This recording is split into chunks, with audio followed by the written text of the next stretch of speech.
मुसळधार पावसानं राज्याच्या अनेक भागांना झोडपून काढलाय। अतिवृष्टीचा शेत पिकांना मोठा फटकाही बसलाय। सोलापूरमधील मुसळधार पावसामुळे अक्कलकोट गाणगापूर महामार्गावर 3 फुटांपर्यंत पाणी साचलं। त्यामुळे अक्कलकोटहून गाणगापूरच्या दिशेने जाणाऱ्या हिंगोलीत अतिवृष्टीमुळे जवळपास 3.25 लाख हेक्टरवरील पिकांचं नुकसान झालंय।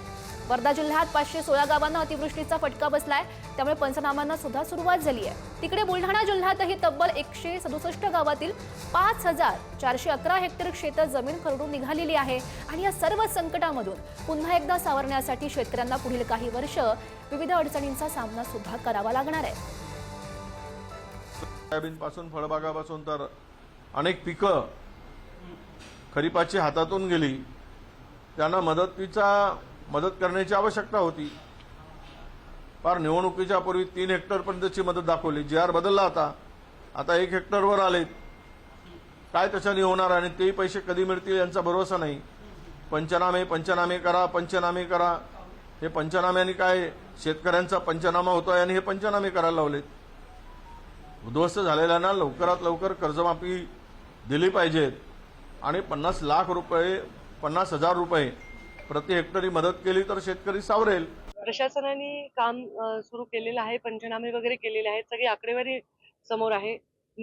जास्ती मंडलांमध्ये अतिवृष्टी जिथे झाली आहे तिथे तर नुकसान आहेच आहे, पण जिथे अतिवृष्टी नाही दिसत आहे, म्हणजे जास्त पर्जन्यमान दिसत नाही नेहमीपेक्षा, तिथे देखील पिकांचं नुकसान झालेलं असेल अशा ठिकाणचेही नुकसानीचे पंचनामे करून तेही पाठवा अशा प्रकारच्या सूचना दिलेल्या आहेत। सगळ्या इथे बीड जिल्ह्यातल्या अहवाल देईल शेतकऱ्यांना सरकार त्यांच्या पाठीशी उभं आहे खंबीरपणे, असं म्हणजे मी या निमित्ताने नमूद करू इच्छिते। प्रशासनही त्यांच्यासाठी सतर्कतेने काम करत आहे।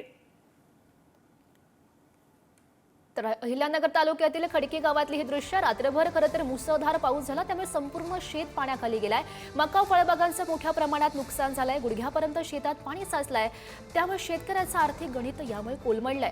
सतत होणारं नुकसान आणि सरकारकडून मिळणाऱ्या मदतीचा अभाव, त्यामुळे शेतकऱ्यांनी स्वतःच्या थोबाडीत मारून हा संताप व्यक्त केलाय। त्यामुळे सरकारनं तात्काळ पंचनामे करून नुकसानग्रस्त शेतकऱ्यांना भरपाई द्यावी अशी मागणी आता गावकरी करत आहेत।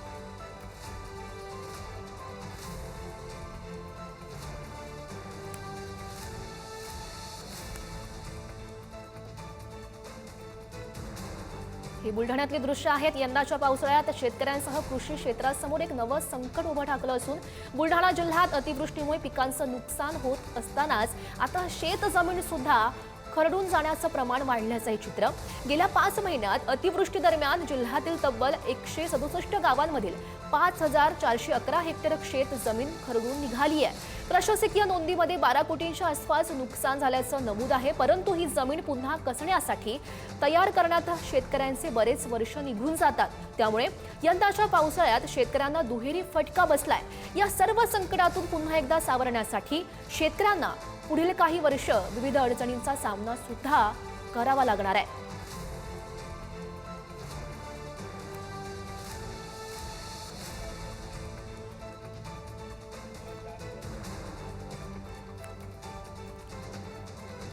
छत्रपती संभाजीनगरमधली दृश्य। छत्रपती संभाजीनगरमध्ये मुसळधार पावसानं हजेरी लावली। जिल्ह्यातल्या अनेक भागांमधील शेतपिकांचं त्यामुळे मोठं नुकसान झालं। अतिवृष्टीमुळे सोयाबीन आणि मक्याचं पीक हे अक्षरशः पाण्याखाली गेलंय। तीही दृश्य आपण बघतोय। हे अति नुकसानामुळे शासनानं काही नुकसान भरपाई द्यावा, नाहीतर आत्महत्येस प्रवृत्त होईल शेतकरी। काहीतरी शासनानं मदत करायला पाहिजे आणि नुकसान 100% झालेलं आहे ना। शासनाने याला काहीतरी मदत केली पाहिजे आणि मका असेल, ऊस असेल, कापूस असेल, पूर्णपणे शेतकऱ्यांचं नुकसान 100% झालेलं आहे। आणि तुम्ही बघू शकता प्रत्यक्ष आता हे कसं पाण्यात भिजलेले आहे, याला कोंब फुटलेले आणि अशात शेतकऱ्यांनी आत्महत्या केल्याशिवाय पर्याय दुसरा उरत नाही।